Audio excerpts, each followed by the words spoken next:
Bence de, bence de. Sorun yok. Ben açacağım onu. Bak üstünü ıslatmışım. Tamam hadi. Su içecek, bu da acele edip sonra görüşürüz zaten.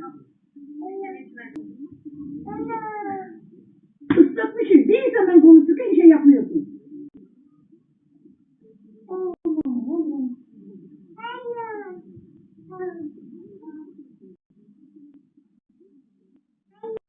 Siz ne yiyorsunuz? Kendinize yiyorsunuz. Dün pazardan sonra neler yiyorsunuz? Oraya gidiyorsun. Hadi ufak, ben bir arıyorum. Ufak, kan bekle. Bir de buraya çıktın mı? Gebertirim şeyden. Çok öyle diyorum sana. Çok öyle diyorum. Çok öyle diyorum sana. Çok arıyorum seni oraya. Çıkma. Söylemedin mi? Söylemem. Karşıma çıkma diyor. Çıkma oraya, bir de gebertirim seni. Gebertirim seni.